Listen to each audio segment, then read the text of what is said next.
Hi, I'm Steve of stevenarmstrong.ca. I want to tell you a little story about a time in my life when I was working in an environment that was shifting and changing. The organizational culture was up in the air. I was quite busy working on responding to a disaster as well as working on a master's degree. And I was, quite frankly, the proverbial camel being loaded with straw. And the final piece of straw came one day when I was rushing across the province to another city for a meeting. While I was driving, I saw a little red car get T-boned by a big, giant, silver four-wheel drive truck, and that little car flipped end for end down the highway.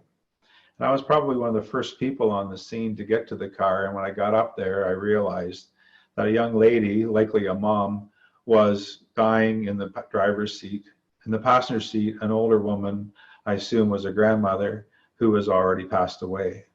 And to my horror, I saw in the back of the car a baby in a car seat strapped into the back seat. By that time, a few other people showed up, and we struggled and fought to get the car open and get that baby out of there. When we finally got her out, there was nothing but the most sweetest sound I ever heard was that baby screaming. And luckily, she seemed okay and unhurt. Eventually, police, fire, and EMS showed up and relieved us mortal civilians and sent us on our way as if we were completely normal. But quite frankly, I don't think I was normal, because I think deep inside me something switched, and I was starting to respond differently to my work environment. Old things, old experiences in combat and disaster started surfacing, and I was quick to temper. I tried to explain myself to my boss one time by telling her the story of the accident and how I was feeling, and all I received for my troubles was an unblinking stare. And she went from a trusted confidant and friend and a leader to just another person in authority who had dismissed me. I assume at that moment, the outcome was preordained, as eventually I was pushed out of that job and I was forced to leave behind people I loved and trusted on my team. There's many times in our lives when we struggle with emotion and mental health issues. And I would argue that we've done a great job at positioning mental health as being normal and wanting people to talk about it as the right thing to do. But we haven't done a very good job about getting people to listen when people come forward with their mental health issues.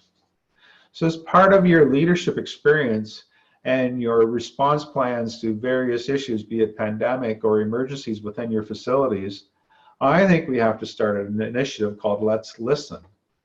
And sadly, we are terrible listeners. We'd much rather talk about ourselves. But our people do not need pat answers. They do not need us prattling on about ourselves when they are looking for our help. So I'd suggest that how we build trust, how we get to the point where we know what our people need from us, and how do we get to the systemic root problems of organizational health within our teams, is that we use silence. Silence is an unbelievable source of power that you have as a leader. With silence, we can hear what people are actually saying to us. And more importantly, we can hear the words in the conversation that are hidden in between the out loud words that we're not being privy to. And it's easier to reach the truth. Here are 3 tips that you can use to use silence to your advantage. When you've been asked a question or someone has said something to you, go silent and allow that to sit with you for 3 to 5 seconds, so that before you respond, the person believes that you've taken in what they've said, considered it, and thoughtfully responded.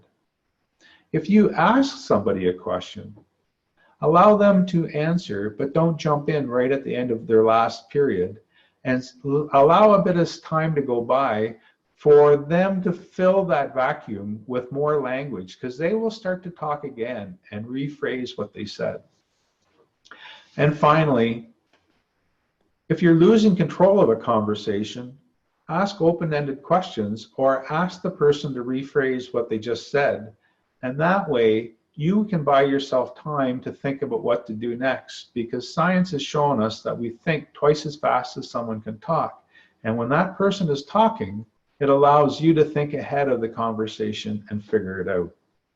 And as we close out, I'd offer you the opportunity to visit stevenarmstrong.ca/heroes, where you can find a series of curated articles on crisis leadership and leading within the pandemic, and also an opportunity to download my book, You Can't Lead from Behind.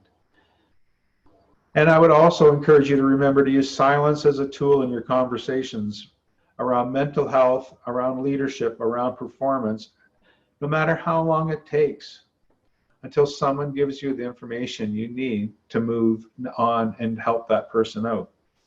And so that the people on the other side of the conversation feel valued and trusted. Then, and only then, I believe, that we'll be able to do all we can do to help the helper and care for the caregiver. Thank you very much, and all the best.